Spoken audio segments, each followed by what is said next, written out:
Hey everybody, thank you for joining us for today's special episode of Real Estate Disruptors. Today we've got RJ Bates with Titanium Investments and Titanium, like 1,000 other things. RJ flew in from Dallas, Fort Worth to talk about becoming the king of closers.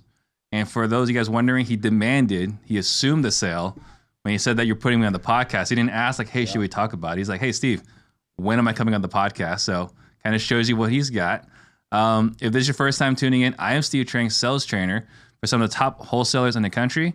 And I am on a mission to create 100 millionaires. So question I get all the time is how to become one of the 100 millionaires. The questions on this podcast alone is enough for you to become a millionaire in the next 5 to 7 years. If you will take consistent action, you will become one. If you want to get there faster, send me a DM on Instagram, and we'll see if we can get help you get there just a little bit faster.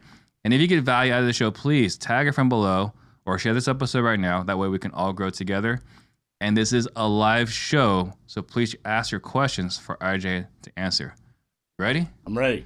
All right. So the question everyone wants to know, right, is, and this is a high-level question, so we'll start there, is what did you do between last year and this year to prepare you to win this year's Closers Olympics?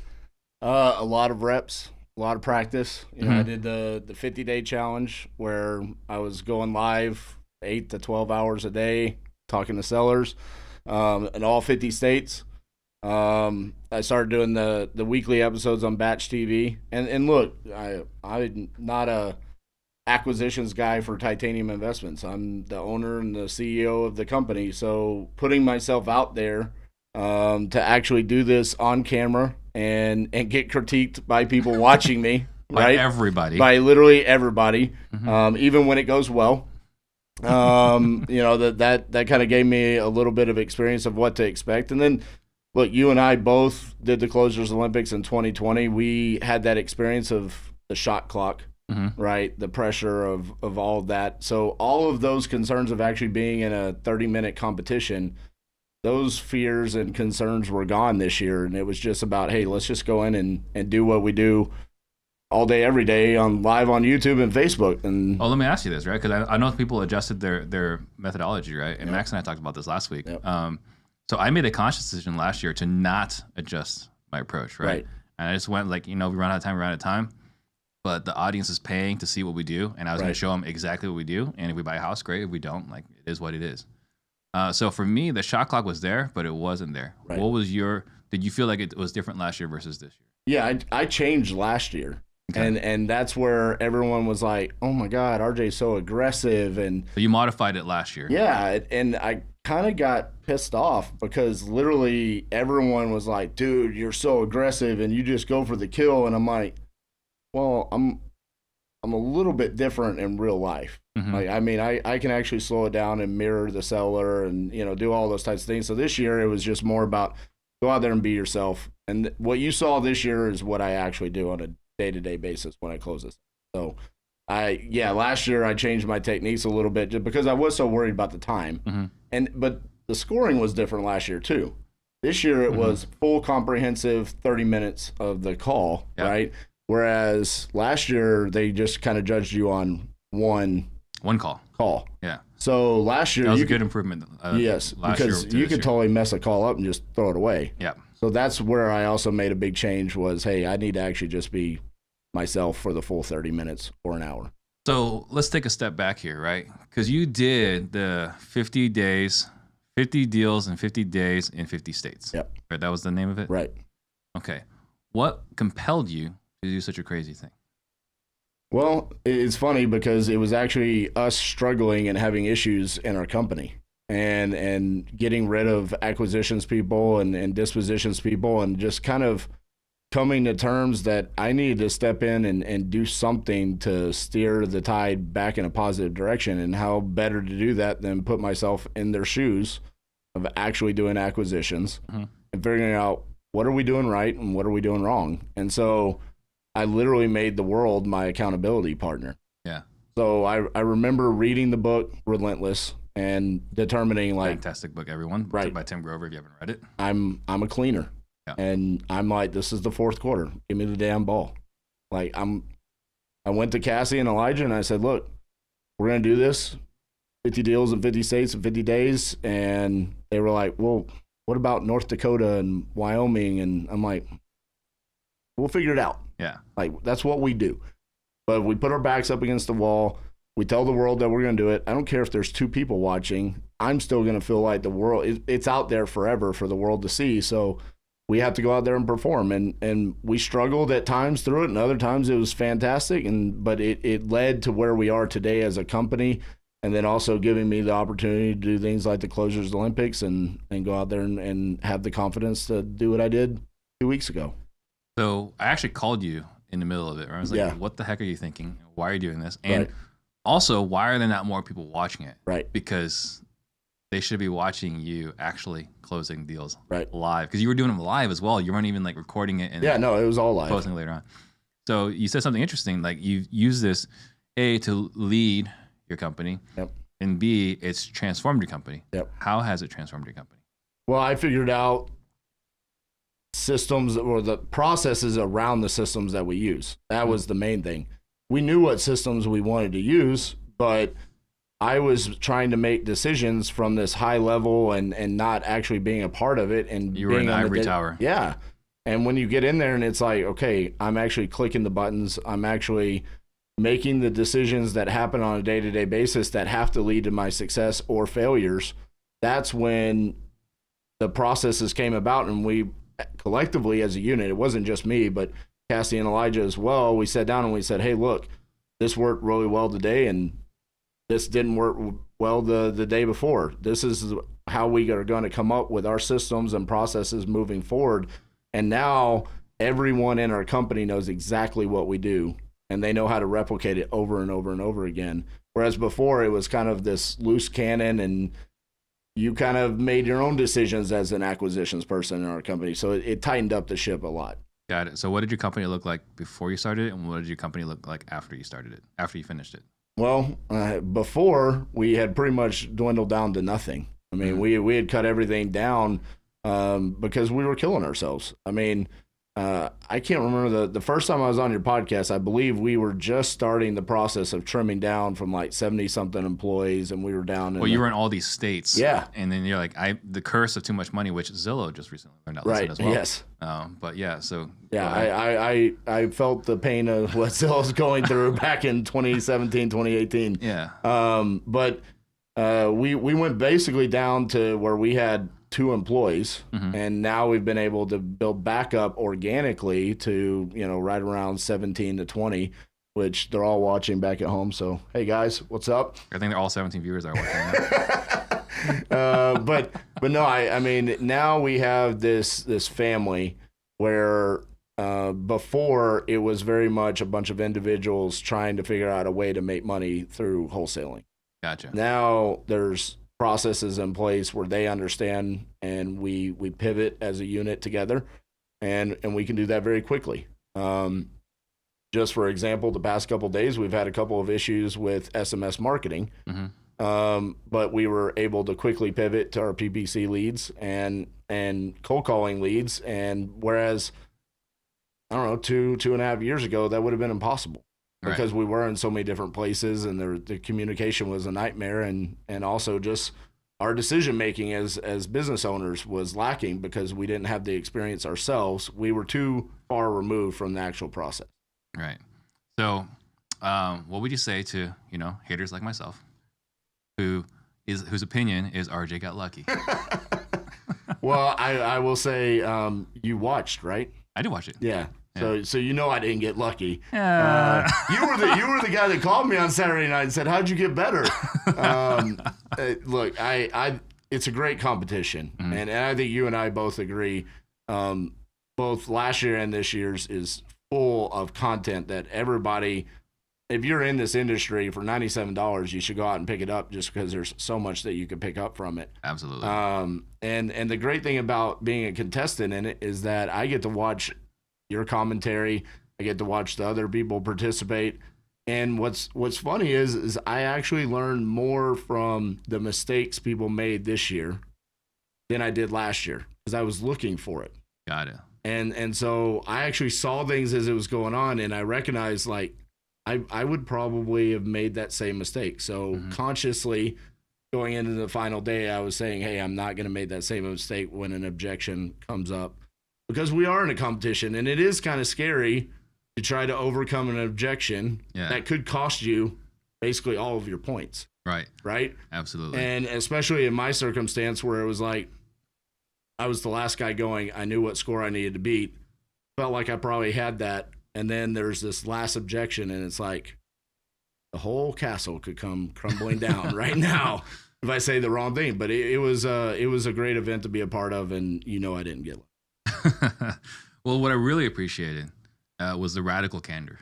Yep. You were drastically transparent. Yeah. More so than I think I've ever seen anywhere else, which was like, hey, my buddies and I are doing a competition. Yep. So we're going to see who can lock up the most deals on a Saturday. Yeah. Right? It was that. The lady gave you the objection, like, hey, let me review the contract with my husband. Yep. Can I be honest with you? Sure, what's that? I promised my friends I was going to have a signed contract before 4:00 today. Yep. So I need you to sign this contract right now. It wasn't like, hey, you need some time to think about it. Right. Hey, what happens is sometimes people say they need to think about, like, what I would say is like, hey, RJ, normally when people tell me they need to think about it, usually they're just uncomfortable telling me no. Right. Could that be what's happening here? No, you didn't say that. You said, I have to win this competition by 4:00, so I need you to sign this. Well, look, I actually told Aaron, and I believe during the press conference, that I told everyone that this is what I was going to do. Yeah. Because I actually wanted to throw it out there, because I felt like if I said it, they wouldn't believe that I was actually going to do it. Yeah. And so I wanted to go out there and be literally so transparent with the sellers. You told everyone you're going to be transparent. I told Aaron, I said, you know what I'm going to do this year? I'm going to tell a seller that I'm in a competition to get a deal. and I said, I guarantee you the reaction will be, if I find the right seller, which she was very relaxed, and like we were hitting it off pretty quickly. Absolutely. I was like, if I find the right seller, I can guarantee you the reaction of that is going to be, I want to help you out, RJ. Right. And that is exactly what her reaction was. It was. I mean, did you hear what she said as she was hanging up? Because my Mojo dialer was behind multiple tabs, so I couldn't hang up on her. I was waiting on her to hang up on me. She says to her husband, she's like, I just signed it, whatever, it's fine. She was just like, it's cool. I'm just gonna sign it. Yeah, it was fine. She was totally and that's relaxed. exactly what I was looking for, is an ideal situation with the right seller, and so the opportunity presented itself, and I'm like, I'm just gonna tell her straight up, I'm in a competition. I need to get the contract signed. See what happens. So, I want to ask you, what kind of human being would go into their hotel room, connect their computer to whatever it is, to stream themselves in the background on YouTube, for everyone else to see while they're in a cold calling competition? You heard my opening line? I said I felt very confident in myself because I had been learning from myself. Yeah, I remember that. I was watching it. I was judging that one. Yeah, yes. Look, we were trying to figure out the background, and we had, there was like the hotel painting behind me, and I'm like, this looks like I'm in like some cheesy motel doing this. I'm like, there's this cool wood cabinet with the TV inside. I was like, we could do that. And I'm like, what am I going to play on the TV? And I'm like, we'll play the 50-50-50. People will watch it this way. Insane. You're just trying to get your views up. Exactly. Go subscribe to my YouTube channel. Do not subscribe to this YouTube channel. RJ was telling people, like, guys, if you don't like my podcast, go leave a 1-star review on Steve Trang's podcast. That is actually my sign off to my podcast. Like, I only accept 5-star reviews. If you want to give me 3 stars, Steve Trang will accept those. I won't. So, I have a theory. I shared it with my other friend, Eric Brewer, because he is the best I've seen at talking trash. I like to think I'm pretty good at it. Okay. And you're obviously someone I can respect in this trash talking game. So I've got this theory, and I want to hear your thoughts on this. The better you are at talking trash, better you are in closing deals. Based off of the results of this year's Closer to the Olympics, I'd have to agree with that. I mean, I don't know about Munif, but Max is pretty decent at it, Oh, yeah. There's a lot of banter in our office. Right. And Aaron is just terrible at trash talking. I mean, he finished in dead last. Nice. So. He's so nice. But look, I think it's about confidence and also about how quickly you can think on your feet. Yeah. And so the confidence behind the trash talking and the wittiness. Yeah. I mean, think about it. When you're talking to a seller, you have no idea what's going to come out of their mouth. And some of the best deals are created during these uncomfortable moments of spur of the moment. A seller says something and the opportunity arises and it doesn't fit in a script. No, there are a lot of things that we train on in scripting, but there are a lot of things that come up that you cannot necessarily train on that specific scenario. Right. And I think that's where, I mean, using your analogy of trash talking, I mean, that's kind of what happens in trash talking. Yeah. A moment arises and it's how quick can you get the delivery out and make sure it's witty and have the confidence to actually deliver it, because it can fall flat. It can totally fall flat and embarrass yourself. And I think it's the same thing when you're talking to a seller. You know, I mean, there's these moments that arise and you have to make a decision. I didn't go into the call there saying, hey, I'm going to tell this seller that I'm competing in a competition. I need you to sign a contract by 4. I knew in my head that if the opportunity was there, I would do it, because that's myself role playing previously and speaking things into existence. But once the opportunity was there, it was like, boom, I had to shoot the gap and get it. And I think there is something behind that theory. So, I was thinking about the wittiness, but there is that little bit of confidence too, because you can't say these things if you don't have the confidence behind it. Right.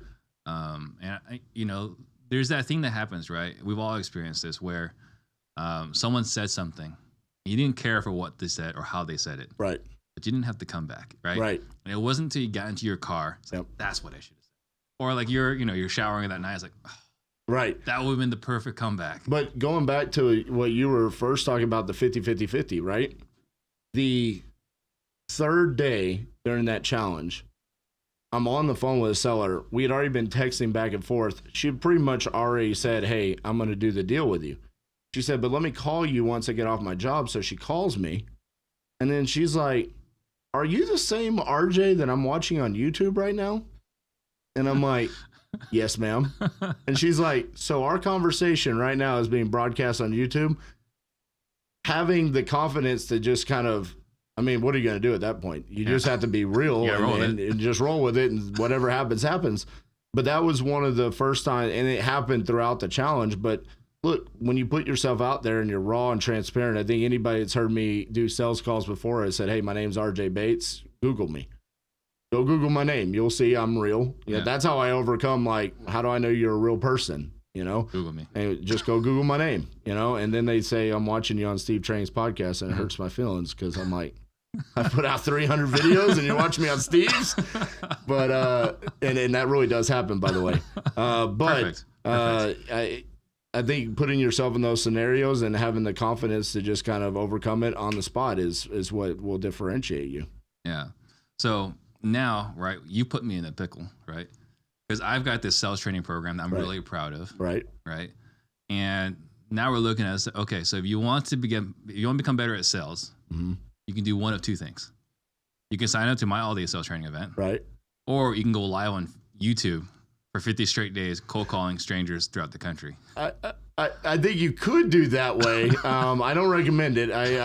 I go watch day 1 videos and then I watch day 50 and I'm like, I look like I aged 10 years. I was like, you just finished the presidency. Yeah, I was like, it looked a little rough there at the end. Yeah. It took a lot out of me, but no, I think for anyone, I have had people say they were going to try to replicate the challenge. Don't do that. Okay. It costs a lot of money to pull that much data. It does. And you don't want to go try to get deals in Wyoming and North Dakota. So don't replicate that challenge. What's the challenge in North Dakota and Wyoming? Well, they all know each other. So it's going to be real hard when you try to wholesale that deal in Casper, Wyoming. They're like, why are you selling Aunt Susie's house? I'm like, oh, I'm sorry. Never mind. Yeah. Got it. So the other thing I was looking at, right, there's a few different things that I noticed. So I have also a belief that, you have the ability to perform. Yep. And the ability to perform is different than hoping that you can wholesale it. Yep. Right. So, I mean, is there any kind of bit of like quiet confidence? There's this thing that things that you can say, you can't say if your only exit is the wholesale. Yeah, I mean, I think what you saw on my very first call when you were judging, I mean, that was me making a subject to / seller finance offer. I mean, I am having that conversation because I'm willing to take that deal down. Right. And you were trying to sell me your course too. Yeah, exactly. But I'm looking at that, and it's funny because I'm just rolling through the call like I would if that were any other day and I was on the phone with them. But I'm thinking to myself, like, this is a really bad call for the Closers Olympics because no one else should be doing this unless they have the intentions of taking this deal down. Right. So yeah, I think there is a whole different level of confidence when you are comfortable taking a deal down, no matter where it is. And I was also probably kicking myself halfway through the phone call because I'm like, I'm gonna have to explain to Elijah and Cassie that I just bought us a house in Florida. Yeah, like they're not gonna be happy about that. I mean, they were pretty good terms. They were. I mean, 500 cash flow. I know, but still, they're gonna be like, who's managing that, RJ? That's someone else's problem. Exactly. Don't come to me with your problems. The other thing too is, and we're doing this like last year. You and I were both going at it, and I actually showed the team some of the videos I created of talking trash to you. Right. You had a kind of a no holds barred thing. I mean, you came after Ryan Pineda. Yeah. One of those posts. What is the mindset of you just blasting everybody before the competition? Well, I was upset with the results from last year. Okay? A little bit. Not going to go into that. I just felt like subtly vocal about it. Felt like I should have moved on to the finals. I felt like you should have, yeah. And I felt like Steven Morales should have. Yeah. But that's neither here nor there. So I was for 18 months. Not a day went by where someone didn't reach out to me and say, "Hey, you got robbed last year," and the Closers. When something where are all my supporters? People, how come no one's telling me that I got robbed? I don't think it was as blatantly obvious. I mean, there was just a little bit of finagling. Yeah, something like that. Yeah. Whatever you want to call it. Yeah. Look, 18 months straight of someone reminding you of something that you felt like you should have had. When the competition got announced, that is my way of telling myself I'm not going to let myself down. Like if I go out there and I do all this trash talking, it was funny because last year Max Maxwell said during the press conference, "You have done so much trash talking. You better go out there and perform." I remember that. And I was like, I know. Like, I don't need Max Maxwell telling me this. Like I know. That's why I did it. Because I felt like I was the extreme underdog last year. Oh, yeah. And this year, it was like the complete opposite. I mean, literally, Lauren in the press conference is like, "Look, we all know RJ's the favorite." And I'm like, now I have to go into this with a totally different mindset. Yeah. Which was, and it's funny because I literally told Elijah and Aaron, I said, "I want to be a judge." And they said, "No, you're a competitor. You're going to go compete. You cannot not compete, RJ." And I said, you're setting me up for failure. I said, I can't beat what I did last year. And that was the only time that I ever said that. And I regretted saying those words. And so it was almost my way of forcing motivation to go out there. Yeah, I'm going to make fun of the judges. Like, I'm going to make fun of Ryan Pineda. Unfortunately, he didn't actually. And he was so funny. He's like, "I don't even know what's going on. You're just making fun of my hair. Why? I don't get this." But yeah, that's my way of pumping myself up. And I think it also gets under the skin of people. Oh, it definitely does. And what's interesting is I didn't know how to approach it as a judge. Right. So I was trash talking you a little bit. Right. I was like, how hard do I want to go here? Because they're going to think that I got it out for you. Right. Well, and then you also had your partner in the competition. Right. So it was clearly better. And look, I actually said in my live with Aaron that was like an hour and a half long where we dissected every thought we could possibly have about the competition. I was like, I already know what's going to happen. I'm going to go out there and I'm going to win. And Steve's going to screw me. And he's going to give the championship to Max, which you did like the polar opposite. Right. You were like, "I'm docking you 3 points just because you're my partner, and I expected more from you." And I was like, that's how I would have judged my partner too. Yeah, I'm not sure he appreciated it, but absolutely. I mean, he still came out day one as the leader because Chris Jefferson just, I don't know what he was thinking on my round. Yeah. But yeah, I think just for me, just trying to figure out what the edge was. And like I was posting in the chat, like I was telling everyone that you were going to get zeros. And like, you can't get zeros. Like I'm going to dock him 5 points for every time he said my name. And people took me serious. Yeah.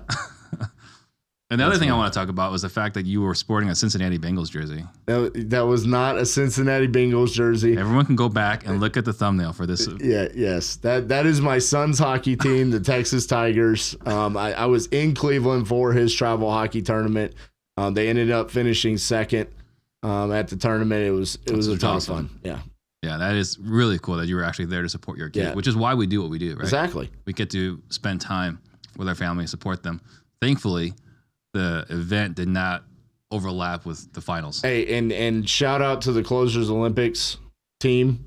When the Closers Olympics was announced and then my son's tournament was announced, I went to them and I said, look, this is an issue for me. And they said, we will do whatever it takes to work around his schedule. Yeah, that's awesome. So I told them up front, I was like, hey, look, these are the times. So that's actually why I went last on the finals, because I called them Saturday night and I said, look, he's in the championship game. And they were like, we'll put you at 3 o'clock on Sunday. Does that work? And I'm like, that gives me plenty of time. So kudos to them for working with me. Absolutely. But again, it was really cool that your son was in there. You're celebrating with your son. You're popping champagne bottles in your hotel room with your son. Like, it's ridiculous. But it was awesome that you guys got to do that. Yeah, it was. It was a cool moment. So I want to talk to you. There are a couple of things I did not care for how you were handling, right? The calls. Okay. You were talking to the clients, the sellers, about retail and exit strategies. You're using some words that I question whether most homeowners know what you're talking about. I don't have a problem with that. Yeah. So let's talk about that as far as the strategy goes. Yeah. So my thought is if I use phrases that they don't understand, that's my way of establishing authority within the conversation. So the best thing that can happen is if I say something like that and they don't understand what I mean and they ask me a question, I can then slow down and thoroughly explain it to them the way that I want them to basically the way that I need them to understand what I'm saying there. Yeah. Right. So in the terms of an exit strategy, right? If I'm talking about seller financing or flip or own it, buy and hold or something like that, if they don't understand, then I'll slow down and I'll gauge whether or not they care for my explanation, or if it's just like, look, I don't really care what you're doing with the property. You're not concerned at all though? Like, or have you ran into this where you say a word and you feel like you've lost a little bit of steam in the conversation? Now you got to go back and regain that momentum. Maybe sometimes. And I think there's going to be moments throughout any conversation that you're having where, you can put your foot in your mouth, you know, but I'm more concerned about being myself. Right. And not concerned about, well, if I say the wrong word here, this could lose steam in the conversation. Because I think if I pretend and I'm trying to eliminate words and not just flow with what's coming to my mind, that's what can lose the steam in the conversation more than saying the wrong word or something along those lines. I mean, for me, I try to, it's kind of like watching Love Tom Brady, right? The fewest unforced errors, right? Right. If I can make whoever makes the fewest errors is going to win. Right. Right. So I look at that as kind of like, you say this, you can lose momentum, then can you recapture it? Versus if you say something that doesn't slow it down, right, then you're going to increase some conversions. But I mean, that was just something I wrote down. Other thing I did like a lot, I haven't heard it said elsewhere, is I can pay you more if you're the bank. Right. Usually it's like, well, what if you can pay terms, or what if I can do this or that? You just flat out say, hey, guy. Right. Or Bubba. Right, Bubba. Hey, Bubba. I can pay you more if you're the bank. Well, I think everybody understands that. The other way I say it is if you want to play Monopoly, because everybody kind of understands what that means, and then go into the rest of the sales pitch there. But yeah, I think anytime you can use something like that will spark their interest. Right. And just using phrases like seller finance or terms. I think if you're speaking to an investor, that might be a better way to say it. But if it's just someone that owns a property free and clear and you're trying to get them to seller finance and you're going to have to walk them through it, using the words "be the bank," right? The banks are the ones that made the most money, right? I've heard all the different ways of saying it. You just want it straight up. Listen, I can pay you more Right. If you're the bank. Yeah, exactly. And I was like, oh, okay. I mean, Tell it me more. works.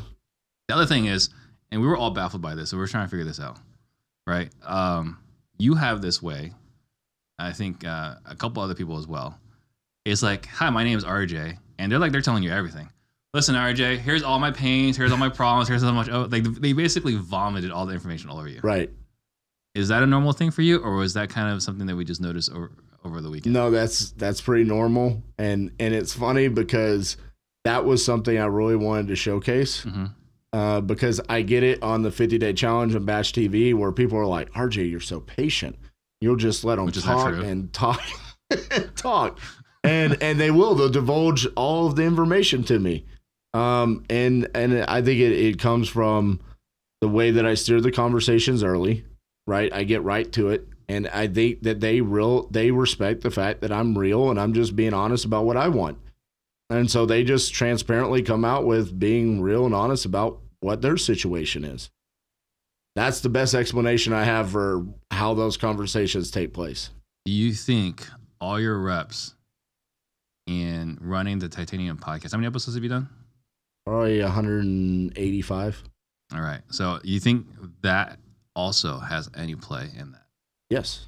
Yeah, absolutely. I mean, look, you have sat here probably close to the same amount of times or more. Yeah. And there's times where the conversation's flowing, and then there's other times where it's like you have to jump start it. Mm-hmm. And then there's other days where you're not feeling it. Yeah. Right? I mean, there's plenty of times where it's like, I don't want to do this today. You know? And it's the same thing when you're getting on the phone with a seller. And like you force yourself into finding a rhythm within that conversation and making it go the way that you want it to. And like you said, it's called being a performer. Yeah. Because honestly, I mean, the reality of the Closers Olympics is that's a lot of entertainment as well as education for the people. But there's a lot of that goes into it that's, from my perspective, entertainment. I want to make sure that we're putting on a good show for the people that paid money to learn how to do this. And so it was funny. I had a guy reach out to me and he said, you're so much better in the Closers Olympics than you are on your 50-day challenge or Batch TV. Mm-hmm.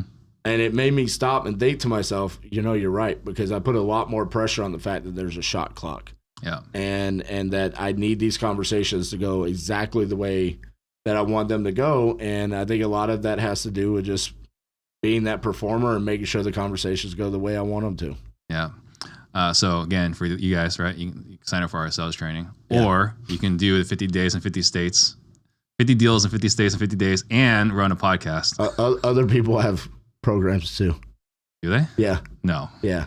We might be competitors and everything. I have not heard of any other sales training program out there. We're clearly the only one. So, all right. The other thing I want to talk about is different now. Mm-hmm. So people were asking me, like, how do you think, actually, let me take a step back here. The other thing I thought you did really well was the awkward silence. Yep. So I gave you 8 out of 10, right? Everyone else scored below an 8. So I thought you were the best. I'll give you an 8 out of 10.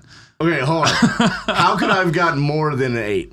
What could I have done better there? Give it another 2 seconds. There were a couple of times where you stepped into the pause. I did? You did. Okay, I'm going to have to go back and watch that. Go replay it. There were twice. There was 2 I different times. pride myself on not being the first one to break the silence. I think I asked him if he was still there. No, that's not one of them. No, there were 2 of them. I wrote down one of them. Okay. So, I'll go back and watch it then. So 1 point for every time you stepped into the pause. But you did actually a very incredible job. So I think what you were saying earlier, alluding earlier, where that you were allowing them to talk and pausing. I think that's something that we all struggle with. And I think you did a masterful job of that. Thank you. All right. So transitioning. People were asking me, why is it RJ able to get people to talk? I was like, well, maybe because, he's a team player, he's using we words, and I think you do, we talk about we and us, how are we going to get through this? Maybe this was something we can do together and, something that's going to work for both of us. So I think you were using a lot of plural first person words. And I think that subconsciously engenders trust. Right. I was like, okay, maybe RJ is a teddy bear. Right. Right. So then I asked you about that. Right. I was like, hey, RJ, let's check out your PI. Yeah. Right. What is your PI? Because we might have some overlap. Yeah. And what did you send me? I'm a venturer. Yeah.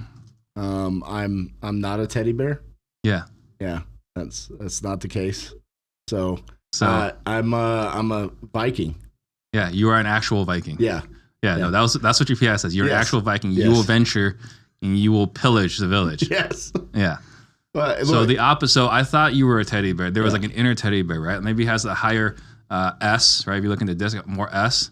No, that was completely wrong. So you will actually splice up a teddy bear in front of a child to win a competition versus having an inner teddy bear. Yeah. But listen, me being patient and listening is what I needed to do to win the competition. Right. So you will listen to win. Yes, exactly. Talk to my business partners about this. Yes. Got it. I'll overrun them. They'll be like, would you just listen for a second? So I got to have Cassie in here and ask her. Right. Okay. Right. Got it. Yeah.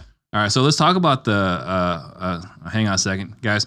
We do have our all-day sales training in December. So if you guys want to check out our all-day sales training, for those that sign up right now during the podcast, you get $500 off. So send me a DM on Instagram.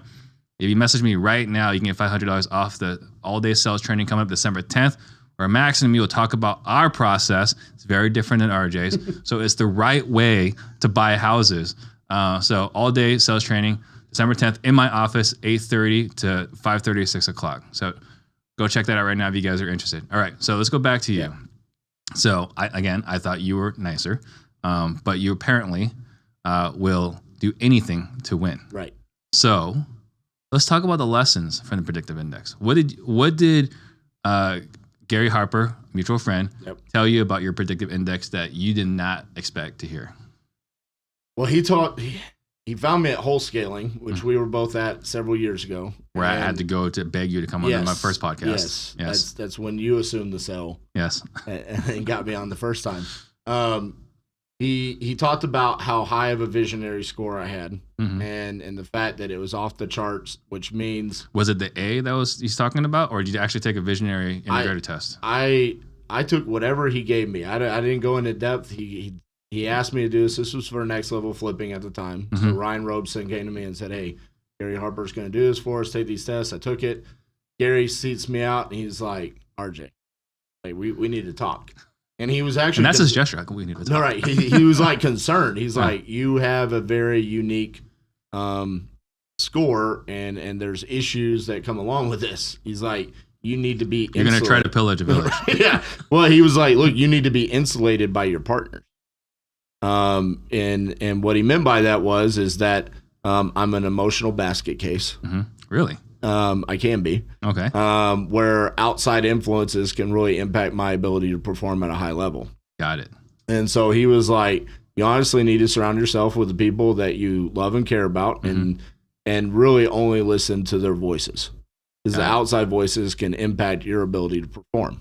Interesting. And so I thought that was he compared it to Michael Phelps. And he said Michael Phelps is the same way. And he's like, what happens with Michael Phelps is he goes hard, and when he wins, he doesn't celebrate. He goes into a deep depression. So he asked me, he was like, do you struggle with depression? And I've never felt that in my life. But as he started talking to me about different aspects of, hey, when you win, do you not have any joy? And I'm like, yeah, I mean, I'm thinking about how I can go win the next one. Yeah. And he's like, exactly. And it's funny. I mean, Closers Olympics. I mean, it was like, I smiled. I was excited. But literally, I'm going to my partners, and I'm like, okay, what's next on the agenda here? How are we capitalizing on this? What are we going to do now? Yeah. I'm not even. I'm like, they're like, hey, you won this belt. What do you want your name? I'm like, I don't know, just RJ Bates the third. Come on, just send it to me. I'm already moving on. Immediately they asked me, are you going to defend your crown? Hell yeah, I am. What are you talking about? Yeah.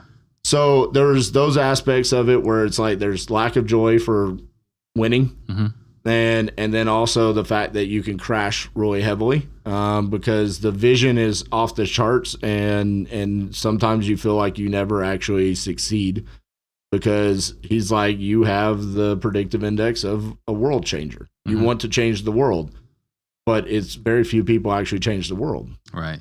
So it's going to be hard for you to do that. Yeah. And that's where you can fall into that depression. And so, but looking at the score, I mean, just the way it breaks it down where, most people would probably not realize I'm introverted, which, I probably wouldn't have said that either until it was written out. And I'm like, yeah, I am. Right. Like what was it? 3-4 years ago, Ryan Harper asked me to go on Propelio TV for the first time. And I told him, no, I'm scared of lights and cameras. I can't do it. And now I come on here with your big, massive, 5 times the size of mine audience. and I go speak on stages and stuff like that. And it doesn't bother me. But again, that's because it's my passion to win. Right. That's kind of overcoming the fear.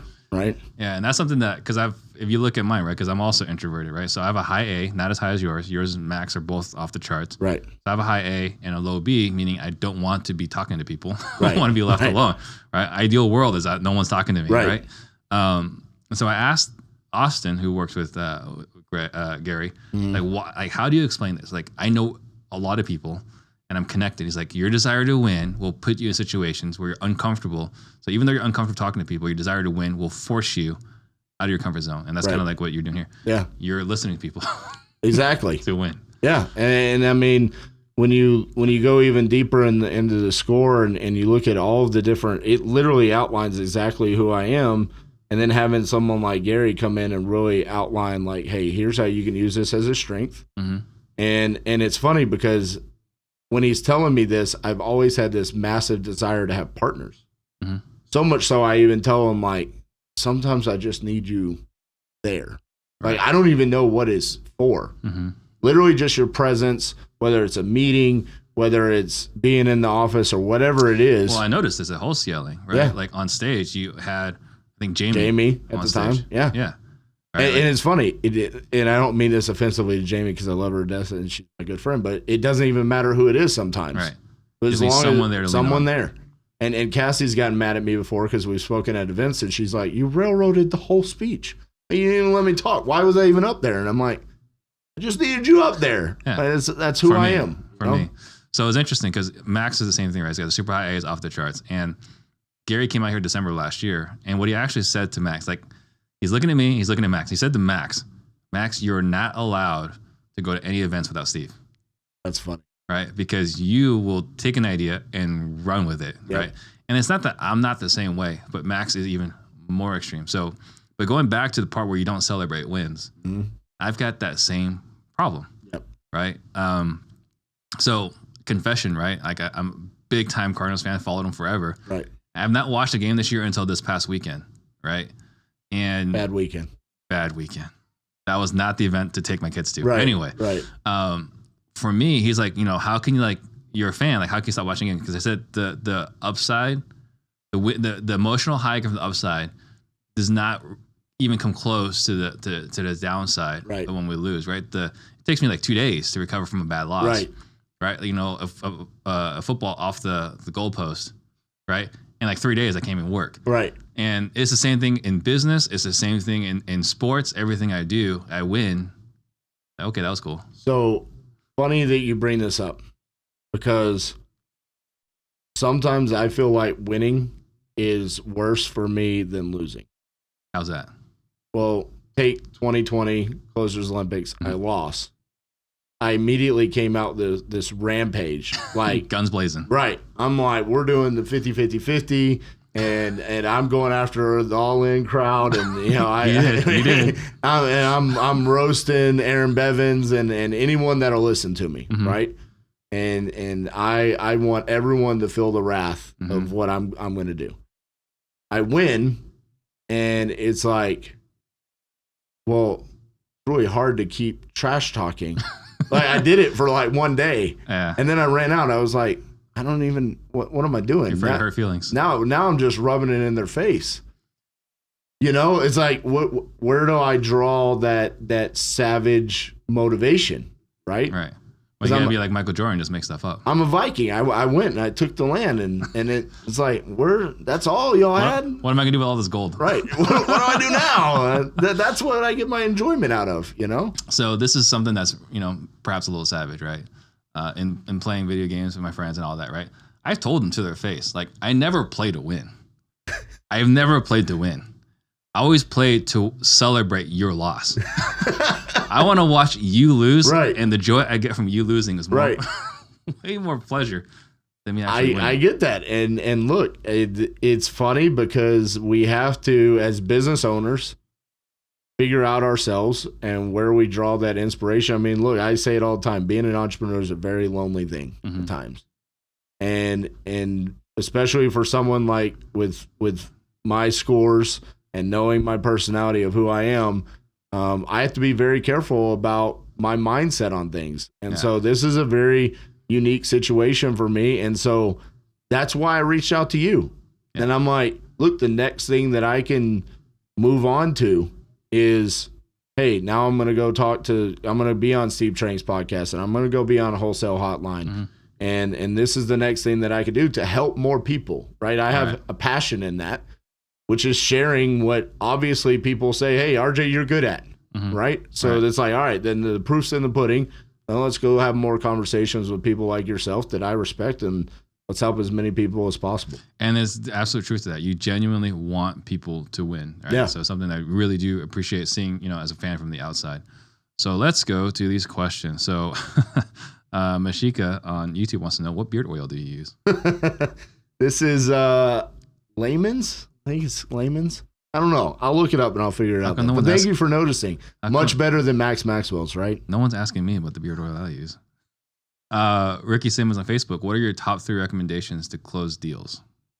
Top 3 recommendations. Well, I'll give you the top 1. Just be real and be yourself. Have a conversation with another human being and explain what you want and find out what they need and then solve that problem for them. I mean, I keep getting asked these questions about how can I be like you? And I'm like, you're never going to be like me. And I don't want you to be like me. I want you to be like you. Yeah. I mean, I said this last year. If I tried to close like you, I would look like the biggest dumbass in the world. And I think if you tried to close like me, it would be very uncomfortable for you because you're a very highly trained closer. Yeah. Where I'm more focused on being fluid in the conversation, and I'm more, well, I mean, look at my predictive index. It's all about being informal. I'm the guy that shows up in a hoodie. Yeah. You know what I'm saying? Like, this is who I am. And so I'm true to myself, even when I'm closing with sellers, and that's what leads to the success. So you're trying to figure out how to do that. You just need to find how you're going to be comfortable being yourself talking to sellers. You know what's interesting, right, is I've always wore the dress pants and the slacks, right, as the realtor. Yep. And I am actively dressing down if I'm going to go meet with the homeowners to buy their house. Right.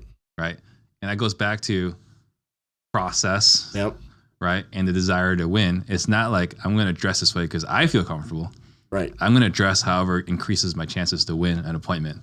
And see, I'm the exact opposite. Yeah. My whole thing is I used to wear khakis and the polo and everything every single day until one day I decided I'm going to stop pretending to be someone else and I'm just going to go be RJ. Yeah. And now I never get asked about what I'm wearing or why or anything like that. It's just I have great conversations with whatever level business person or seller or whoever, because I think they respect the fact that I'm showing up and I'm just being me. You are you. Yes. And then Ricky, just to piggyback off of that, what RJ just said, I think is incredibly wise, because what people don't recognize is we think of sales as car sales, or like you go to these stereo shops, or you go to the car wash and the guy wants to replace your windshield, right? That's what we think of sales. But sales, the root word of it is to serve, right? Of Greek origin. It means to serve, which is what you're talking about, like finding out what it is that they want. Right. And then see if this is something that we can do together. And if not, like, no big deal. Right. Ricky's follow-up question is, what is your number one lead source? Well, it's going to be pretty close between SMS, cold calling, and PPC. But I would say because our marketing flow starts with SMS, that's where the majority of our deals are going to come from. But PPC is right up there as far as the amount of leads that we get. And then cold calling is right behind it. So it's a full-on marketing flow that we have. And then Mashika wants to know, how long do you stay in your own backyard before you decided to go virtual? So for us, we were probably about 6 or 7 months before we went from DFW down to San Antonio, and then it was pretty quickly we came out here to Phoenix and then Portland, and then we've been virtual ever since. But again, this comes back to deciding what your hedgehog concept's going to be, right? People want to ask me about going virtual, and it's like you need to make a decision on if that's something that you're going to do as your hedgehog concept. So if you don't know what that phrase means, it's from Jim Collins' Good to Great book. Probably the best part of that book. And you, for example, you go deep here in Phoenix, right? Mm-hmm. And then you guys have gone out to New Mexico. Are y'all still doing that? We bailed out of New Mexico after a month, but right now we're going hard in Oklahoma City. So there you go. So that's your hedgehog concept, right? Mm-hmm. But y'all go deep here in Phoenix, whereas I am very wide and I don't go deep in any market. And so this is just understanding what you're good at as far as marketing goes, as far as comping properties, understanding rehab evaluations. All of these things impact whether or not you should be spreading yourself thin and going to multiple virtual markets. Yeah, figuring out what your strengths are. Right. So Candace Anu asks, were you always this confident when you were dealing with sellers? Yeah, I think pretty early on I got pretty confident in it because, again, when I made the decision to just be myself, you become pretty confident in that because you're not having to pretend to be somebody else. I got rid of all the scripts. I didn't jokingly on the last call there because everybody was using the, hey, did I catch you at a bad time? Right? I said, hey, I know I caught you at a good time. Yeah, no, I saw that. And when you have that kind of confidence where it's like you can literally just say whatever it is you want to say because I'm not worried about trying to play any mind game or any manipulation or anything like that. I'm just going to be myself. And this goes back to, I use the analogy of when I'm talking to a seller, it's no different than when I'm talking to a waiter inside of a restaurant. Laughing, joking, telling them what I want. That's the same thing that's happening with a seller. Yeah. You know, let's have a good time with it. I want to buy your house. You want to sell the house? Yes. Okay. How much do you want for it? Yeah. All right. Let's have a conversation. Right. See how'd you come to that number? So I think looking at your predictive index though, is you already do have a very high degree of self-confidence. Mm-hmm. And I think that's something that we can all bring. And it's not necessarily confident that you can buy their house, just confident that in your abilities, confident that in you. Right. Right. So that's something that I've always had, is like act as if you already have it, act as if you're already successful. Right. And it's not faking it till you make it. That's a little bit different. But acting as if you are successful gives you that confidence to be able to, peel back the onion when you're talking to the homeowner. But I think some of the times I think people don't have the confidence because they're afraid they're going to say something wrong. Mm-hmm. And that's different. Like if you're afraid that you're going to say something wrong when you're talking to a seller, then that means you haven't educated yourself enough about the process. Right. But once you've educated yourself fully on the process, now it's just literally having a conversation with another human being. So I think huge advantage you have is your experience, right? Like there are things that you and I can say that a brand new person can't say, right? Right. And things that a homeowner can say that can trip up a brand new person that you and I are like, that's not even like an objection. Right. Right. And I think that kind of comes with experience. But I also think that you had that confidence probably beforehand. And I think to your point that if they would learn more about the process and the business, they would also have that confidence. I love it when a seller says something that I don't know what the hell they're talking about. Yeah. Because that allows me to make them feel like they became the authority in the conversation for a second. Mm-hmm. Like give them that power, especially men, older men. Like I love that more than anything. I had one guy on Batch TV one time and he said something along the lines of like, you know what the CVS is on this property? And I'm like, I have no idea, sir. Why don't you explain that to me? And as he broke it down, I mean, he was completely wrong about what he just said. Sure. But he felt good about it. Once he got done talking for 5 minutes straight, we were the best of friends. Mm-hmm. And I didn't say anything, but just allowing him to sit there and show how smart he was to me. And so, again, that goes back to that confidence of just saying, I don't know what you just said. Yeah. Instead of me pretending and doing what you're talking about. There's a difference between faking it till you make it and having confidence. Right. Faking it till you're making it right there would have been me lying and saying, I sure do know what that CVS is, sir, when I don't know what it is. And that's what will get you killed. Yep. Kiali wants to know, what lists are you pulling and what dialer are you using? Batch dialer. And then lists. Look, I have videos about me pulling lists on my YouTube channel. There's different ones, but just the generic one is always city specific, individually owned, single family residences, equity percent 50 to 100%. Estimated value is going to be in the median price range. And I'm going to pick all the vacants, tax defaults, liens, pre-foreclosures, inherited expired listings, and unknown equity. Stack those together. There you go. And Damien on Instagram wants to know, besides action and activity between last year and this year, was there a moment where you knew things were different as far as, I guess, the confidence in closing? Yeah, I think there was a moment during the Closers Olympics when I could definitely feel like, hey, I'm at a different level than I was last year. That was probably the moment where it really clicked for me. When was that moment? After the first conversation with the seller. Got it. When I was, hey, you should come to the Titanium Crucible. Yeah. Hey, you were totally loose and relaxed. I'm on a sub 2, seller finance, all of that. And I mean, I'm looking at the comments, and y'all in the private chat were like, what the hell is going on? Like, he's selling him his education program right now. Like, what's happening? Bonus points. That was the moment for me where it was like, and I felt completely comfortable doing it, where it was like, this isn't a forced thing. This is just me being me. So, what's crazy for myself here was that before jumping the Close Olympics last year, I hadn't been on the phone for years. Yeah. Right? I was like, oh man, I hope I don't embarrass myself. So, right. Fortunately, things turned out pretty well. Right. But I didn't know. Like, I was like, okay. It was Elijah's like, hey, you want to be on the Closest Olympics? Like, yeah, I want to be on the Closest Olympics. Like, I don't know how to use Mojo, but let's do it. Right. I think you and I were the two guys that had to get trained last year on how to use Mojo like the night before. Hey, guys, we're having a Mojo session. All right, sign me up. Right. I was like, we're using what? Yeah. Can you show me how to use this? This is going to be extremely embarrassing. And I already felt like I was low man on the totem pole that had taught a ton of shit. So. Yeah, no, I remember I was hanging out on the Mojo course. Yeah.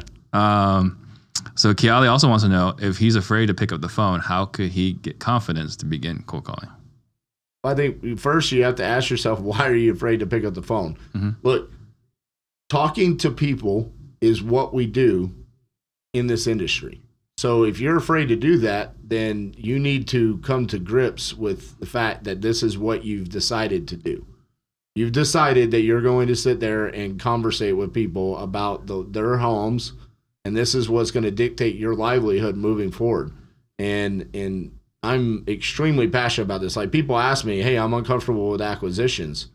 Well, I use the Bubba line. I mean, Bubba, you're just going to have to sit down and come to grips. Like, this is what your whole life is going to be based around, is talking to people. Like, your family, your dreams, your goals. Like, you have to get good at this. Yeah. So just pick up the damn phone and start talking to people. I mean, it's just a reality. I mean, there's no sugarcoating it. Like, you're just going to have to get comfortable with it. Yeah, and so there's two things, right? A, there's no documented case of anyone dying from cold calling. Right.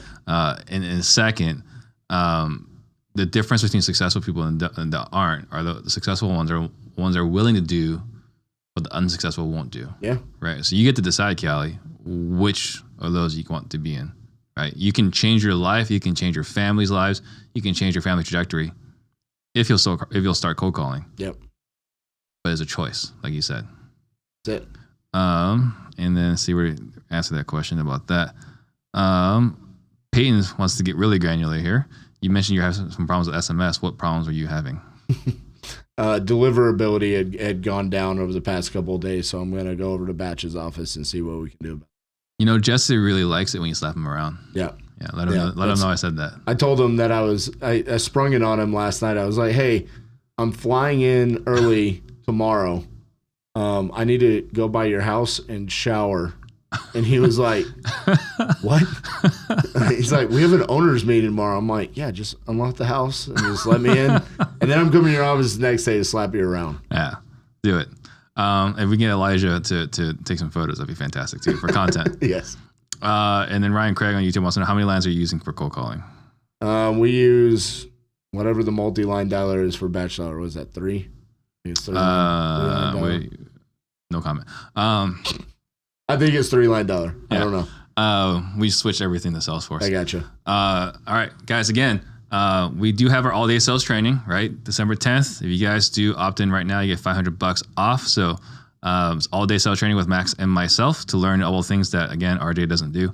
But highly effective because people make a lot of money using our program. Okay, so on Instagram, Austin wants to know how long do you want to prolong? Oh no, he was talking about the capital gains tax, so the line.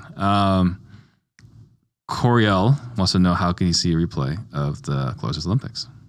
You can buy it at closersolympics.com. There you go. We're never going to mention RJ's affiliate link. So is 85% of ARV minus repairs too high to lock up wholesale deals? This is from Ryan Craig on YouTube. Well, I mean, that's going to depend on what market you're in, but I'm going to say there's very few markets that 85% of ARV minus repairs are going to work unless you're selling to a hedge fund. 85% of ARV minus repairs works pretty well in Phoenix, but the only thing he forgot to subtract in there was his fee. Yeah. But again, if you go to a place like the Midwest or the Sun Belt, that's not going to work. You will get chewed up and spit out the other side and laughed out of town. Yeah.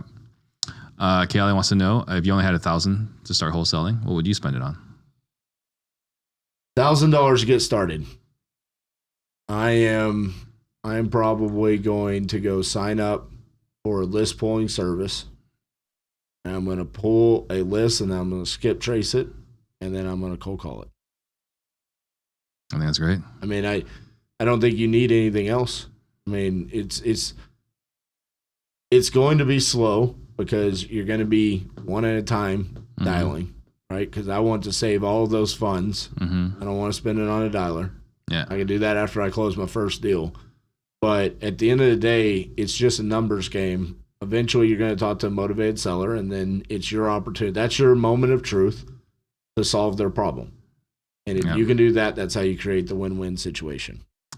For me, if the chips are down and there was nothing left, all I have is $1,000, I would spend it on gas, right? And you would go drive for dollars? I would go to a title company or someone else, get a distress list, and I would knock on every single door.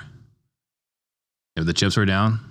The only reason why I'd say don't do that is because it's always going to be hard when you're first starting talking to people. I know, but that's the best training. It's going to be harder to talk to people face to face than it is on the phone. It is. One of the things that I guess I was really blessed with was one of my first jobs out of high school was working at a cold calling company. Right. So got a lot of reps early and getting hung up on and getting cursed out. But you've also done a lot of appointments in person, being both a realtor and an investor. Yeah. So you've had that experience. So would you have done that if you were brand new? I did it brand new as a realtor, right? I started. So you door knocking would be your way. I did it. It sucked, right? I wish I had the skills I have now. Right. Watching people lie to your face. That's not my house. No, I'm not in foreclosure. Right. I was like, the way I would handle that now versus back then, I was like, oh, okay. I guess you're in foreclosure. I can go back to my car. Now I can ask the uncomfortable questions. Boy, that's really weird. Man, I can't believe the county's getting this wrong. Right. Man, we better call the bank.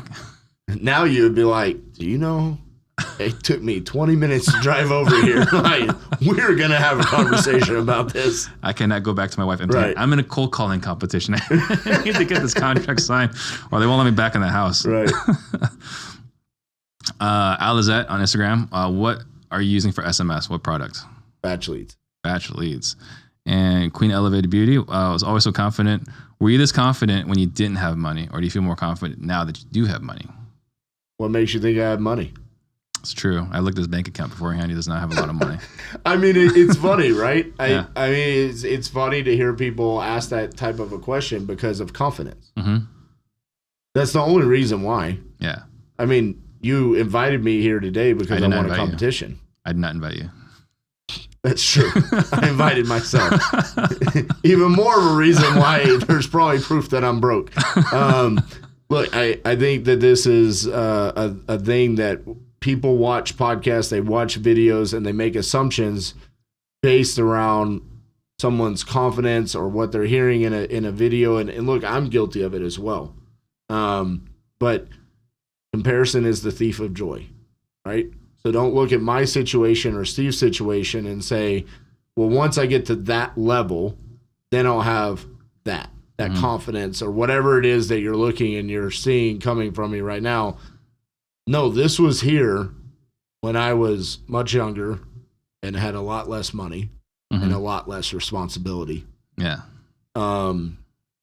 It was always there. And whatever you're trying to find within yourself, that's why I say when you're talking to sellers, go be yourself, because you're going to find who that person really is.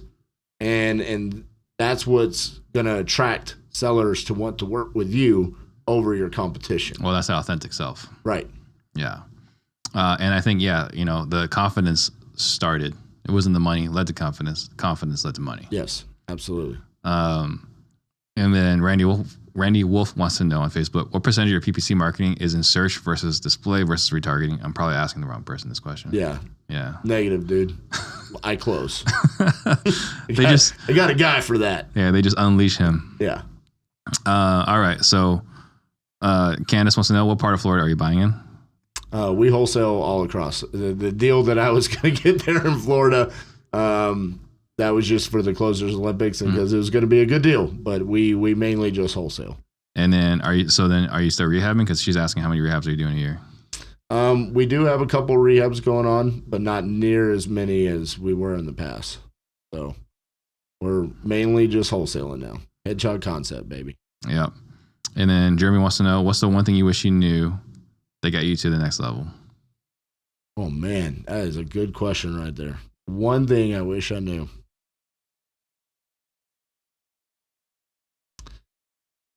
I wish that when I had first started that I had not looked for answers from so many other people. I wish I would have just sat down and said, what do I want to do? What does my life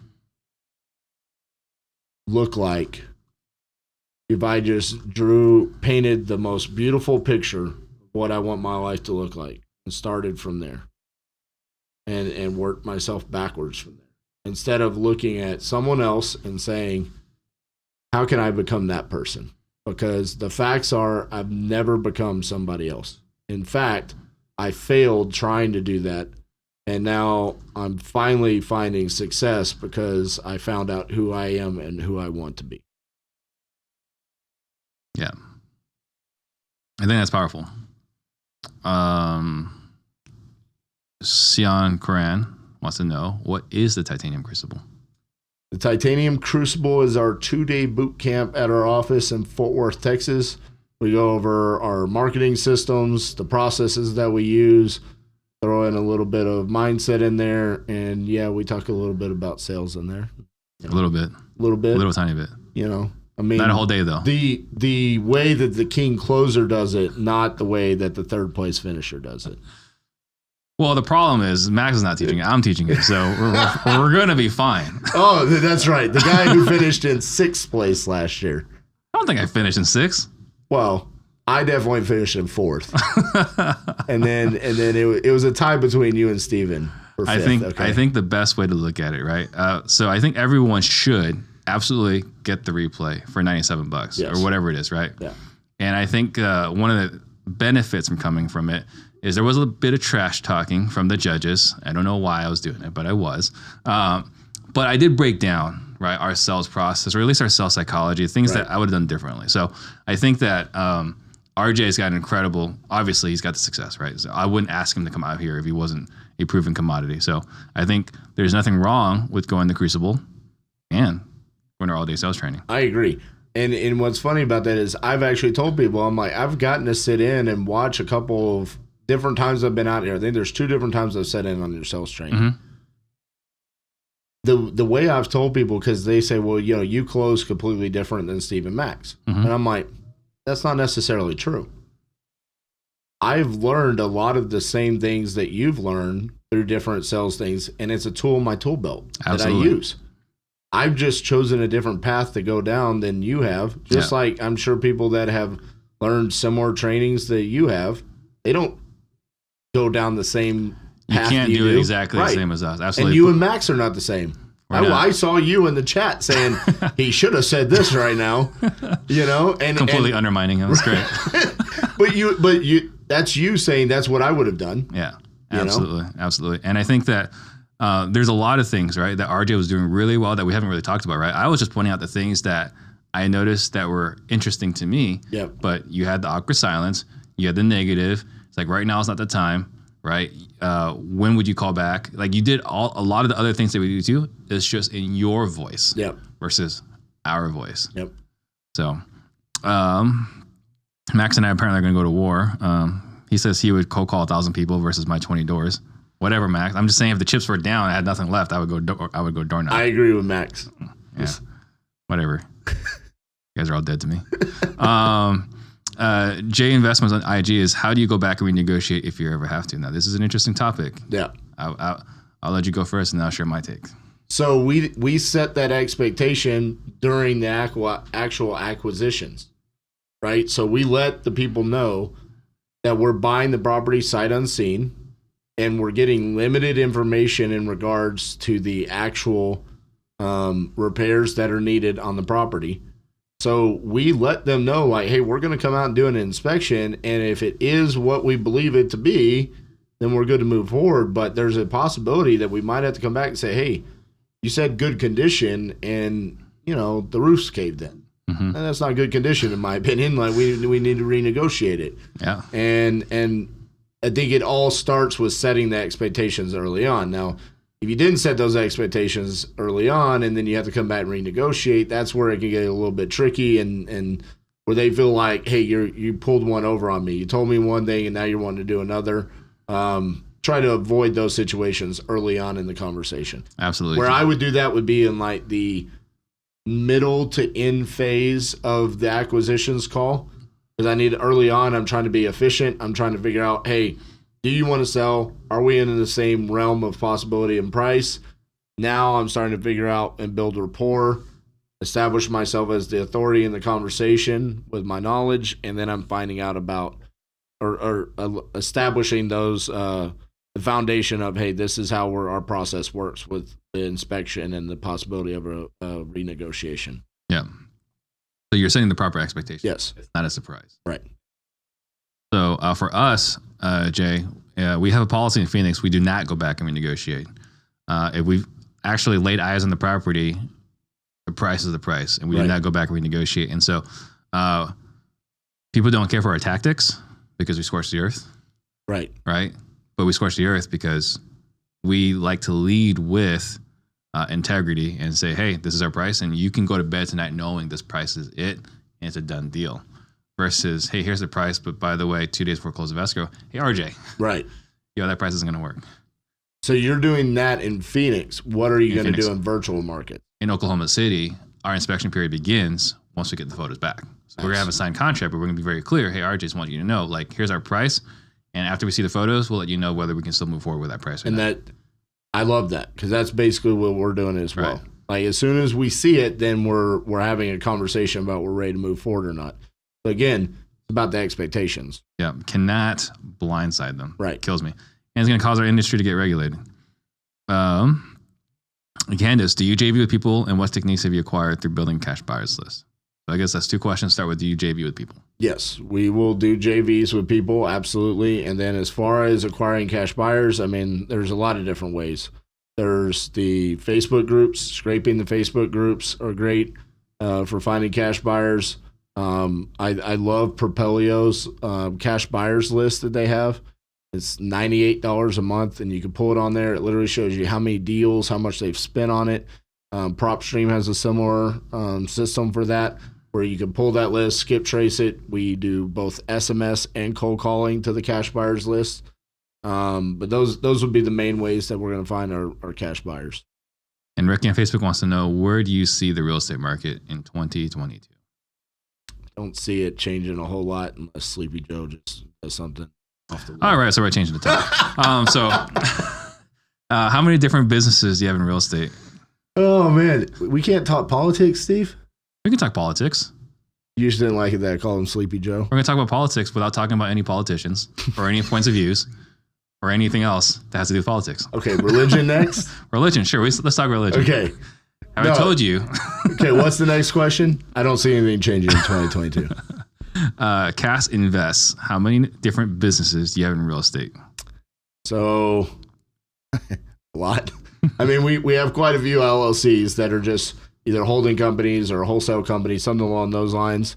But so we have our wholesale company, we have rental properties, we have flips, and then we also have our education program as well. So I guess 4 main categories would be the best way to put it. And then how many different LLCs do you have? A lot. I don't know the answer to that off the top of my head. All right. This Cop Flips really wants to know, how good is the titanium crucible? Wait, what's his name? This Cop Flips. I know that guy. I know. Yes. He's my biggest fan. I know. Yes. I can tell by the comments in the YouTube section.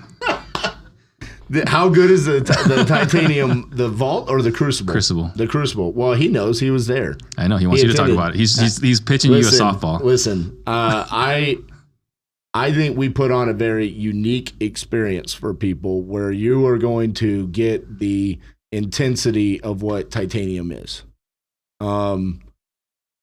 I think you need to be in the right place mentally to attend.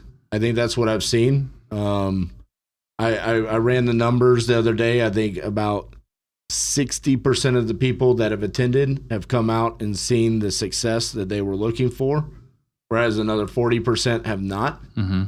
And a lot of that comes down to they were looking for some unicorn. They're looking for someone to tell them, you do this and you don't have to do the work and you're going to have the success. And if you're looking for something like that, then I'm not the guy to teach you, and neither is the rest of my team. We all have a very similar mentality when it comes to this. I mean, we're loud, we're boisterous.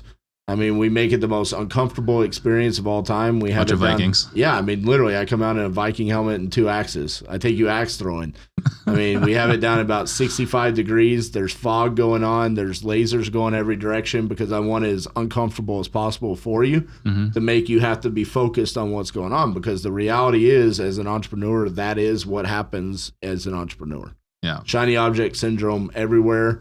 And it's very hard to stay focused. So that's what the crucible is in and of a nutshell right there.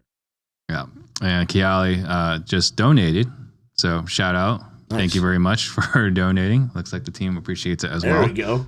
That's pretty epic right there. Where do you see yourself in 10 years? In 10 years? Well, I think I'm going to be marching down the path that we're already on, which is we want to own a significant amount of the United States. We have a very audacious goal in regards to that. And then I also, in 10 years, my son will be graduating high school. Wow. That's crazy. So hopefully I will be making plans to go watch him further along in his hockey career. Getting recruited to Canada. He wants to go far with it, and I'm there to support him. So hopefully I'll be making some trips up to Canada. That's awesome. And Robin Hurt wants to know, why is King RJ not wearing a crown? Robin, I just have to let you know that the crown that you sent me in the mail did not fit on my big head. We tore out the padding and everything, and it did not fit. So she legit. She sent me a crown, yes, and Cassie a crown, but no, I'm sorry, Robin, it just didn't fit. That's amazing. Yes. Guys, if you got any more questions, please ask. Let's see, what else did I want to talk to you about? Well, I have a question for you. Please. Because I've now gotten to watch you and Max go in the Closers Olympics. So if you're asking which one's better, we already know it's me. Well, I mean, you didn't make it to the final, so I got to watch more Max than you. And I mean, that's probably always going to sting in the office. Oh no, he reminds me every day. Yeah. But the way that y'all go through the calls is so systematic, right? And that's completely different than how I do things. Absolutely. So is that something that y'all have conversations in the office about, this is how a call has to go? Absolutely. So you want it to go down. Do you want to always steer it back to that path? Yeah, I mean, you look at like a lot of scripts, right? Is you got milestones in the script. You got checkpoints. And because what happens is the seller's going to derail you. Right. They're going to say things, they're going to move you this direction, get you off your game. And the goal is to get back to your checkpoints and your milestones and so on. And the reason why is I think it's just more repeatable. Okay. Right. I think that you obviously are an amazing closer. What you did consistently, I think every single time you're on the phone, you got a contract, except I think the second round last year, but 3 out of 4 times you're on the screen, you locked up a contract or more. Right. Clearly this works for you. Right. I think it's harder to repeat what RJ does. And I think what we see a lot, so people that come to us that hire us to train their team, is that the business owner is naturally good, right? If you're a visionary, if you're a high A personality or a high D on the disc or an I, you naturally have it. Right. You can go and do it. And the frustration for most business owners is I can't take what's inside my head and put it in a team member. Right. I can't, right? So what I can do is I can give you a repeatable process so that it doesn't matter if you're a high driver, a high social person, a high stability person, or an analytical person. I can give you the tools to be a good to great closer. So I would argue someone that has it, like yourself, now you're trained, right? So someone that's got it but is untrained, right? Someone that's got raw talent versus someone that's not, doesn't have his raw talent, but if I can give them the skills, will crush the guy that's talented but untrained. I look at it, the example I use a lot, poor Darius Miles, is you got Darius Miles and you got Kobe Bryant. Yep. Both had talent. Both were the next Michael Jordan. Darius Miles literally dunked on Charles Oakley in a Michael Jordan basketball camp. Right. To dunk on Charles Oakley, right, you got to be pretty good. Right. He was a high school athlete. Right. And what are we known for? Smoking pot. Right. Portland Blazers, if you remember his name. Right. Exactly. Right? It was him and Corey Maggette, like if you remember their names. Right. Kobe Bryant's a legend. Yep. Right? So that's where I argue the processes is if you got talent, we can go legendary status. If you don't have the raw talent, we can coach you up to be an assassin, right? To move seamlessly with the repeatable process. So the reason why I asked this is because we talked about my predictive index score, right? I was looking at it last night after I sent it to you. If I came to you and I said, I want to work for you as an acquisitions person. Yeah. You're going to force me to work within your system. I'm going to ask you to work in my system knowing that you won't. Right. I mean, it literally says on there, like, I'm flat out, I'm not. But here's the thing, because Max is the same way. Right. So what happened? Max is willing to follow the system because he believes in it. Right. Okay. So if you know, just like you'll listen to win, right? If you know a process will help you win, you do it. Just like me, I will talk to strangers if I know it'll help me win. But naturally, I'm totally fine sitting in a corner at a party, maybe in the poorly lit corner with chips and punch. Right. Leave me alone, right? Like it's a wife company function. Yes, I'll be there to support you, honey, and I'll just sit in the corner. Right. That's me naturally.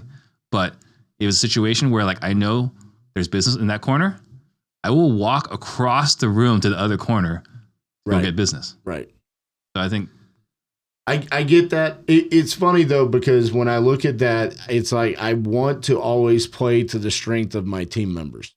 Right. So if they have an ability to have conversations and keep them in a fluid manner, there was times where like watching Max, I wish Max had just let it go. Like that's the best way I could put it. Yeah. I get it from a repeatable standpoint within your business. I think it's just one of those things where it's like, it's so hard to make that decision of who you say, hey, Max, you're the guy that can just do whatever the hell he wants. Whereas you tell everybody else, like, you got to follow the system. We would not hire the guy that would do whatever you want. We'd rather have a culture where everyone follows a process. I see. Than to cater to the superstar. Right. That destroys everyone else's morale. I see that. Right. Like this guy could be a rock star killer and he can make our company a lot of money. Right. But there's a, what was it? I want to say, you got Ariana Huffington, right? Like, she has like a no assholes allowed policy. Right. Right. At her company. and you got Elon Musk, right? Like there's no jerks allowed. And he's polarizing. Right. And he has a policy where you cannot be a jerk in the office. Right. Right. So I'd rather have 5 guys that are committed to the process and having success than to have 6 guys and that 6th guy is outperforming them, but he's crushing everyone's morale and causing everyone to be less successful. That makes sense. Right. And what's funny about that is you going all the way back to the beginning of the episode when you asked me about the 50-day challenge. What did I learn there? It was a very strict policy when it comes to what I was doing, which was SMS marketing. And it is, everybody has to do it the exact same way now. Yeah. Literally it's we know when X happens, this is your response. You have to do it that way. Yeah. You've just taken that all the way down to the actual conversation. And I saw it. I mean, there was literally times where I could not believe some of the things that Max was saying. Yeah. Because it's y'all's process, you know? I mean, there was literally moments where I was like, I can't believe he's going back for a 3rd time to ask that question. Yeah.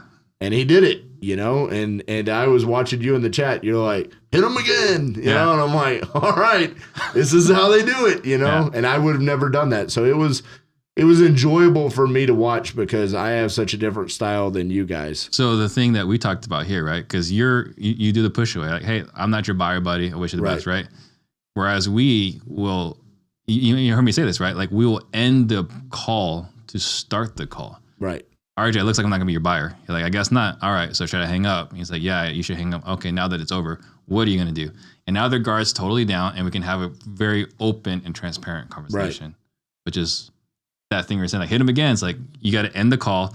You got to get that guard all the way down. And now we can actually have a conversation where you're openly speaking your mind. Now, like I said, you have an ability to get someone to just vomit all their information already. Right. And I like to think I actually have that ability as well. I don't know if I demonstrated it all last year. Right. But I think I have that ability as well. And I think that the reason why we have a process is that it's repeatable. You can teach it. You can reference it. Hey, where did the sale fall apart? Here's exactly where the sale fell apart. Right. And then the other thing too is we will lose sales. I make no bones about it, right? We will lose sales following this process. Yeah. My argument is we will win more sales in the long run. You look at like poker, right? There's the right play. There's a right way to play this hand. Right. You could play it the wrong way and win this hand. Right. But in the long run, you will lose more money than you'll make money. Yep. So just playing the odds. Playing the odds. And look, I saw that in your process. I think it's unfortunate because the way the scoring goes in the Closers Olympics at times does not reward someone like Max. I mean, Max's first phone call in the finals, I mean, he put on a clinic in the first 8 minutes. Yeah. In only 8 minutes. I mean, literally, it was like that right there. Then your $97 would be worth those 8 minutes. Yeah. Right there. You get everything that you need. Right. And I remember watching those first 8 minutes and I was like, okay, I might have to do something special here. Yeah. Because and unfortunately, some of the calls that he had after that, the seller's conversation was not as good as that first 8 minutes. But watching you go through that, the Closers Limit scoring does not reward sometimes. No, you can't. Those conversations. Right. Because what I watched was I was like, no, these guys are killers on the phone. They're getting plenty of deals. Yeah. Doing this right. Well, you can tell he's got the reps, right? Yeah. And if you were to go based off the scoring, right? Scoring is the scoring, right? We saw the rankings, right? If you have a fantasy draft, right? You and Max 1 and 2, right? So, all right. What else? Do you have any other? No, that's it. Yeah. So I think that it's really important that to recognize, right? I mean, you crushed it, and I think that it's hard to replicate RJ and his crazy confidence. Also, hard to replicate me and my crazy confidence because I've said this before, my superpower is my irrational confidence. Right. And I think you probably have that same thing too, Absolutely. Right? Like you have this idea, like you and I are not equipped to go on a rescue mission. Right. But they're like, hey, we need you to go rescue some hostages. Let's Got go. Got it. Right. It's that crazy confidence Right. that you have no justification for. Yeah. And I think you can't teach that. So that's the reason why we have a process that Agreed. to help someone with that. Last question Yes. I want to ask you. Sure. Has Steven Morales been screwed the past 2 years? I don't know if he got screwed this year. I would argue for sure last year. Okay. I didn't watch Munif on Sunday. Mhm. I watched Munif on Saturday. Mhm. 17 minutes into the call, nothing had happened. Mhm. He had 13 minutes on Sunday. So I don't know what happened in those 13 minutes. Yeah. What I do know happened with Steven Morales was he was a wizard through a call. Yeah. Basically had the deal sold, closed right there. And the guy said, let me read the contract and sleep on it. His only thing I could have hit him on was he didn't overcome that objection. Yeah. That was it. Right. I think he thought he had it. Oh, I think he was totally acting like he had it. Yeah. Because he literally just said, all right, cool, I'll call you in the morning. Yeah. But Could also be the clock of play. agreed. I feel really bad for him because I think he's a masterful closer as well. Well, yeah. I mean, when I saw it was Steven versus RJ, Steven versus Max, I was like, well, that sucks. Right. Like, two of the best in them. Oh, wait, it's a point system. Oh, it doesn't matter. Doesn't matter. Right. I was like, well, that sucks. Like, one of the two best closers is going to be out in the first round. I know. Right. But that's not the way to play it this year. So, yeah, I think Steven is an incredible closer. Again, fantasy draft, right? Yeah. Top 3 pick. Yeah. Right. But at the end of the day, I think there is an element of luck involved, and it's, which contract you get. And it's also playing the scoring, which I had conversations, in the posts, breakdown, whatever. It's like, hey guys, we need to shift the scoring because there's too much weight being placed on a verbal that is worthless. Yeah. Right. We need to adjust that. So Agreed. yeah, but you play within the rules. You can't punish someone for playing within the rules, right? Like you got Tom Brady against the Ravens, right? Like putting 4 guys on the line, right? Right. Like was it Bill, John Harbaugh, right? Yeah. He's pissed off. That's against the rules. Like, no, it's not. No, it's not. You're just not prepared for it. Right. Right. Like they're playing within the rules. So I can't fault anyone for getting crappy verbals. Agreed. But next year we should have weight on quality of the verbal. I agreed, but I also think at some point in time, like there needs to be a little bit of like a judge's assessment where it's like, who were the 3 best closers? Well, and that's what Max was saying, right? It's like, look, there's no reason why Max is not leading right now. Like he just said that he just flat out. I don't know if you watch the replay. So during your competition, Max was like, Max is in second right now, and that's not right. Right. I'm just put that out there right now. Right. Yeah. And look, I don't know how you watch Max and Steven go back to back, and you don't say these 2 had to have been 2 of the top ones. That was my feeling. It's like I watched Max go, and I was like, yeah, I mean, he's right up there with me. I watched Steven go right after. I think you meant to say you're up there with him. I think that's what you meant to say. But then I watched Steven go, and I was like, Steven scored way less than Max, and I was like, and me, and I was like, I didn't feel like Steven did that much worse than us. It's just, I don't know. I think he got dinged for negotiations. I think I gave him more points in negotiations. Let me take that back. I probably gave him the same score as everyone else gave him negotiations, but me giving him the same score as everyone else meant he did well, whereas everyone else dinged him for negotiations. And I think that I kind of elaborate on that. It's like people were taking points away for him not negotiating. Seller says a price. That's what you're willing to pay. Right. You don't need to negotiate. You just need to struggle to get there. Right. Like, RJ, you want how much? How'd you come with that number? Right. Right. Man, I don't know. And watch them go, okay, I'll do it for 35. Yeah. There you go. Boom. Right. You just got 5K. So for me, that's negotiations, right? That's the art form. But people were like, no, you got to hit them with a lower number and play this game. Like, that is the, I believe, common understanding of negotiations. But there's a psychology behind negotiations that most people overlook. Watching the comments of the Closers Olympics was very entertaining. Eye-opening. Yes. To see the thought process of the people that are attending and what they think people should be doing, which majority of the time, I'll be honest with you, is like, no. That's definitely not something that I would be doing. Yeah, I was also arguing in the chat comments. I know. Yes. And I was cracking jokes. I was having a blast in there. So. Yeah, no, it was a lot of fun. I look forward to next year, and maybe you'd be qualified enough to be a judge, but we'll see. No, I don't want to be a judge. Now they're stuck with me. Now I want to see how many titles I can win. Yeah, you were saying you wanted to bring your whole team up on that thing. Yeah, we talked to we talked to Jesse on our team. It's like, hey, next year we expect you to go in there and represent MCO and win. Have you talked to Max about this? About what? About him not competing next year? Well, I don't know if he's going to compete or not. I'm just saying our Max has already laid down the law that he is competing next year. Well, he may. I mean, it's going to suck if we lose our acquisition guy. But Jesse's competing next year. Max has already said it. He was like, I don't know what the hell Steve was talking about. I'm competing next year. So. Cassie wants to know, what year did you start real estate? 2014, went full-time in 2015. And then Tristan, do you have any deals in Hawaii you want to share? We do. We actually have our Lily Puna project.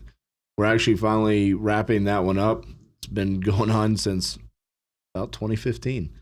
Not the same one we talked about in the last podcast. Yeah.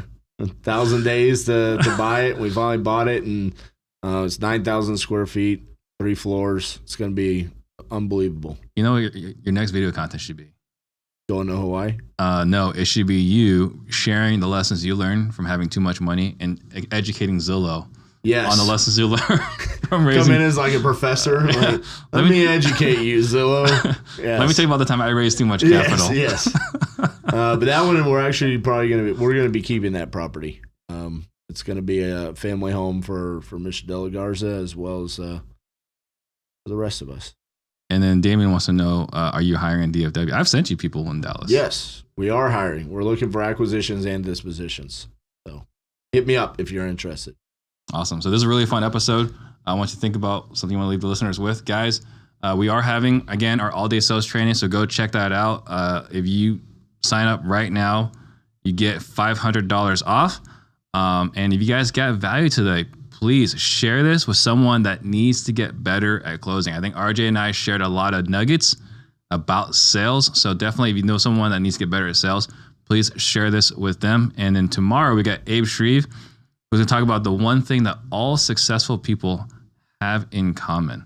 What are some last thoughts you want to leave everybody with? Yeah, I mean, the last thing that I would love to leave you guys with is if you go back and you watch the Closers Olympics, you watch any of my videos, I'm sharing that for you to pick up tips to add to your tool belt. I'm not sharing those so you can go out and try to replicate being me. And I think Steve and Max would say the same thing. They want you to follow a process, but at the end of the day, you still implement your own personality, your own way of communicating with another human being. And the way that I narrow that down to maybe make a bigger impact for you is to think about the fact that we will do hundreds of deals this year, but to a regular seller, this might be one of 3 or 4 times in their life that they're going to be selling a house. And so it is a very emotional experience for them, and it's our job to listen to them and really understand what we're asking them to do, and that we're there to solve those problems that they have. That's why we're reaching out to them, because there's something going on.